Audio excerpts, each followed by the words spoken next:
Okay, so you're probably like, who the heck are you? What the heck are you doing? And why does this look like horrible quality? Well, let me tell you. I'm in a robe that is from my old place of employment before they closed, and I wear it every morning when I get ready. And it has makeup all over it.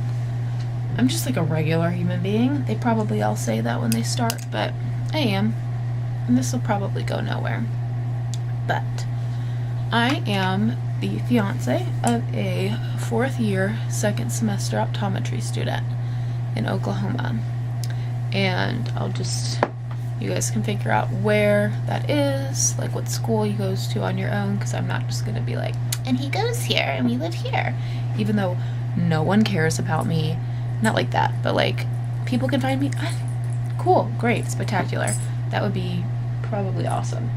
But so he's in optometry school. It's his fourth year, second semester. Optometry is a 4-year program.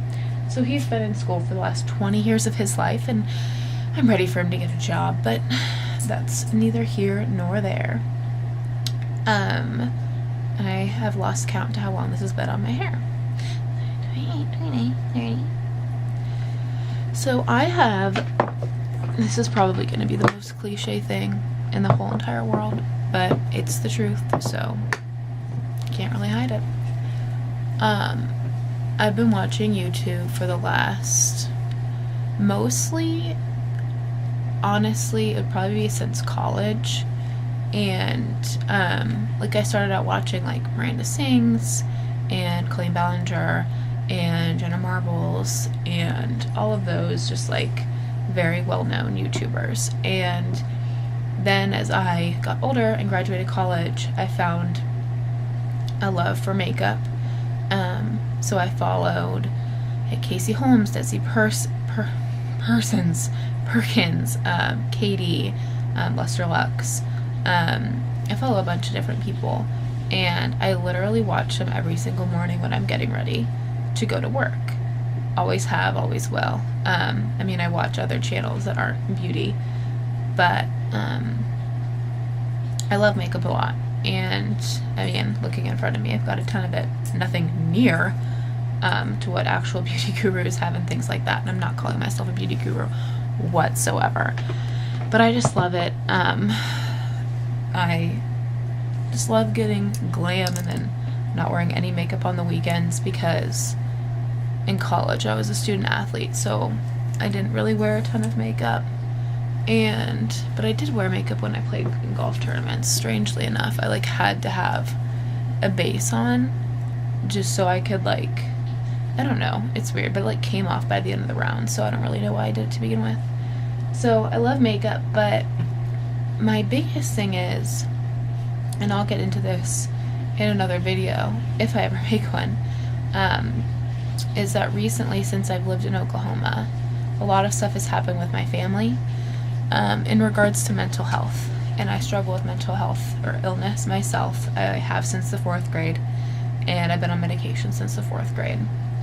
And since one of my family members, my closest family member, my mom, has really gotten to a place where her life was in danger because of mental illness, and it was completely affecting I can't talk. It's like, what time is it?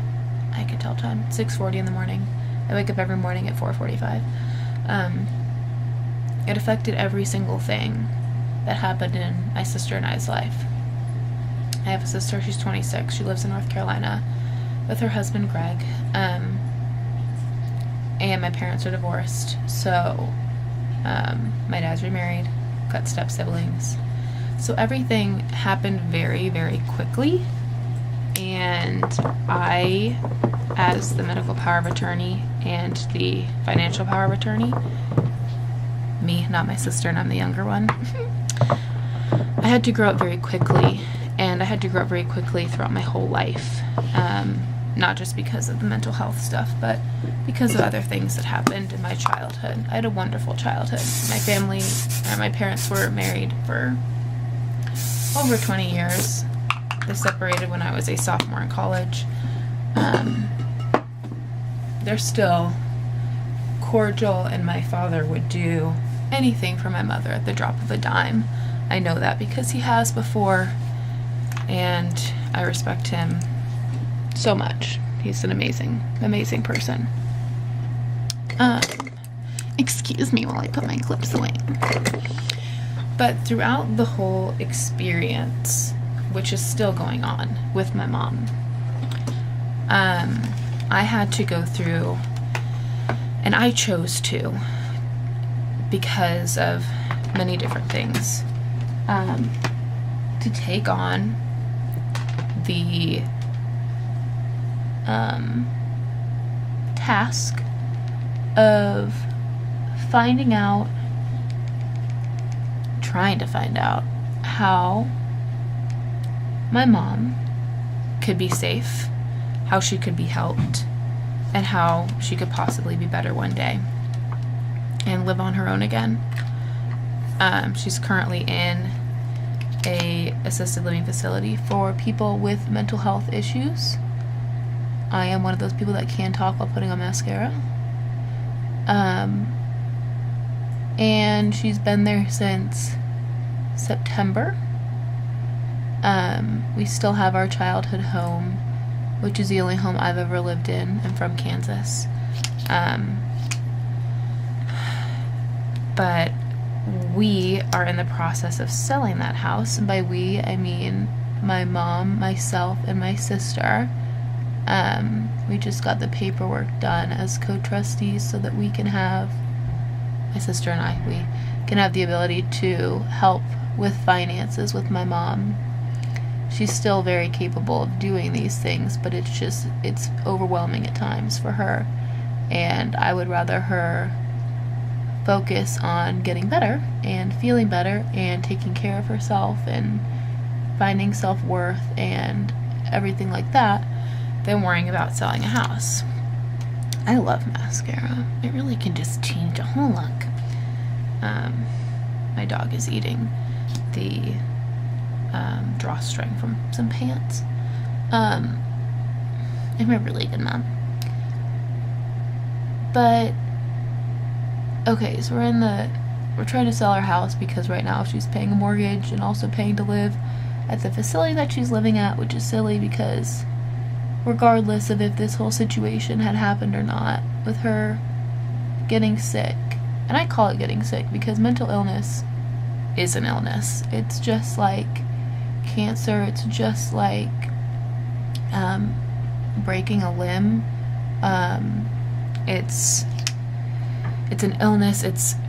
I mean, breaking a limb isn't an illness. It's something that happens to you where you end up in the hospital or need help getting back to the way you were, being able to walk again.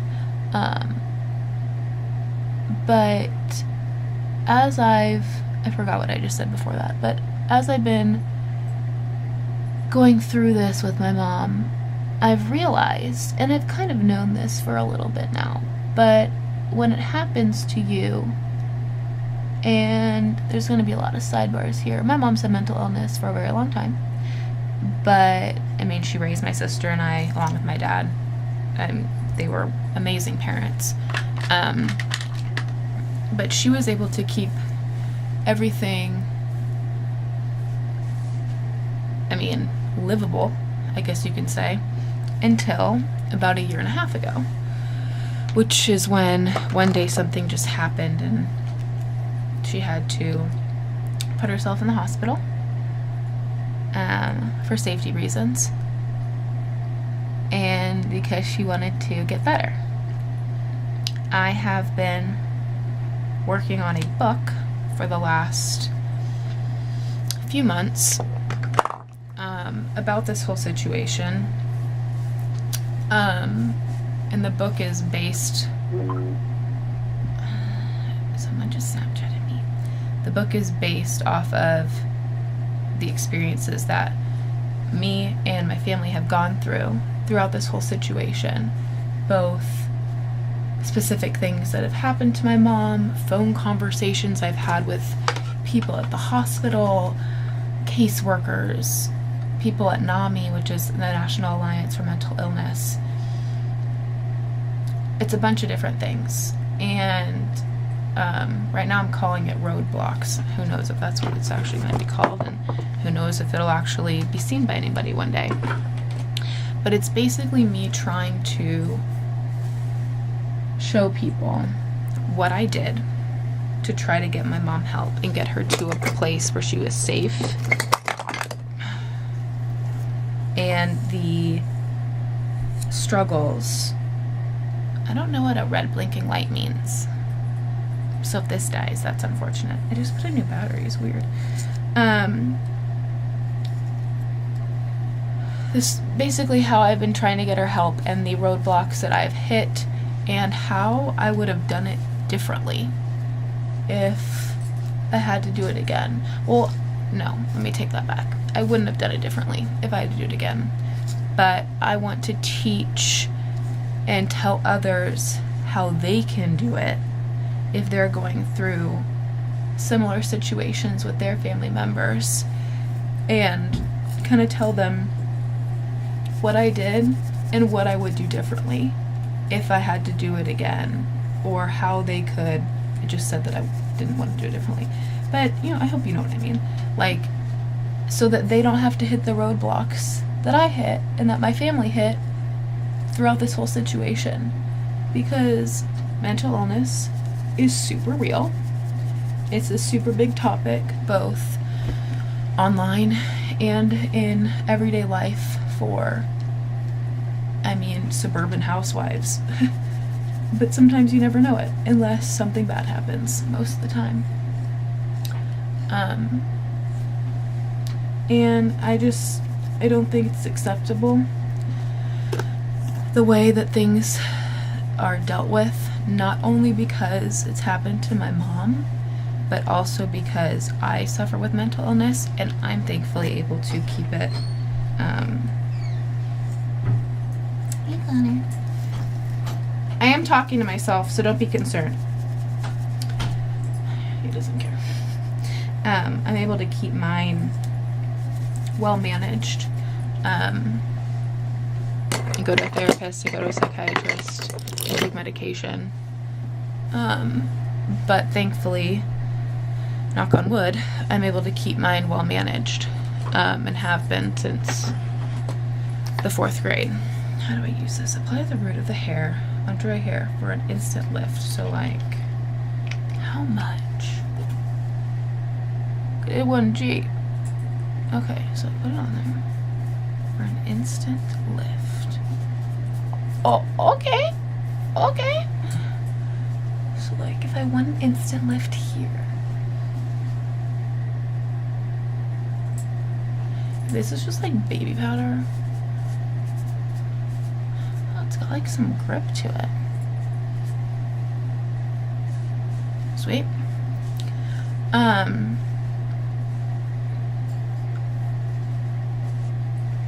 So yeah,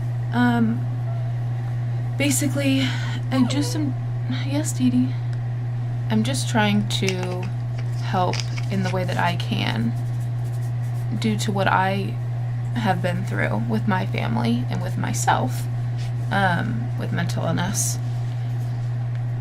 and hopefully can make a difference to at least one person. That's literally my goal.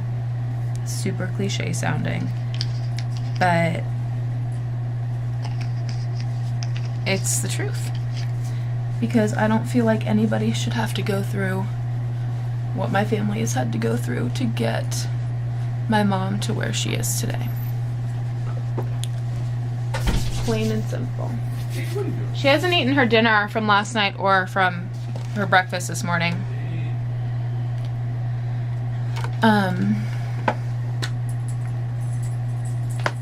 So basically, that's my goal. On this channel, I think what I want to do is maybe start telling the story, like reading from the book, so that I can see if anybody's even interested in hearing it. But I also am trying to figure out ways to, like, the best. No, I can't talk when I do this. Like, the best ways to talk about it without, like, I want to be respectful of people, especially my mom. She's my rock. She's the bomb. I love her so much. I had separation anxiety from her in the 4th grade. I mean, from before the 4th grade until the 4th grade. And, I mean, she's the sweetest lady ever. And I want to be respectful of everyone's privacy that's been involved. But I also can't be quiet anymore. Because it's a real issue. There's not enough help. There's not enough resources. And as I live in Oklahoma now, and I look at the resources that are here, which are slim to none, compared to what we have in Kansas, which are, like, not the best, but, I mean, my mom's at the facility that's, like, the Hamptons compared to all the other facilities. I just want to try to make a difference and show that these people that have mental illness or are struggling with mental illness need help, and they don't need crappy help. They need legitimate stability where they can still live an everyday life if they're capable, like my mom is, but in a safe environment. And you think that that would be easy, but it's not. I obviously have to research other states because I don't want to put people in a bubble, but if I need to start in Kansas and Oklahoma, that's exactly what I'll do. So yeah, horrible setup, horrible quality video, but as part of my New Year's resolution, it's to do this. So that's what I'm doing. And I'm gonna make a change, no matter how long it takes, no matter what I have to do. And whether it's writing a book, making videos, or just helping people when I meet them, that's what I'll do. So I'm surprised I actually did this. Halfway through getting ready, I was like, Erin, if you're not gonna do it now, you're never gonna do it. So I did it now. Now I need to finish getting ready for work. I have to learn to not look over here because I watch a lot of vloggers and they always look over here and it annoys me. So I gotta look here, which is very weird to do. And I'm gonna finish getting ready for work, go to work, come home, go to Bible study, and have the best day I possibly can. So anybody's watching this, thank you. And I hope to talk to you all soon and let you know where this journey takes me. Bye.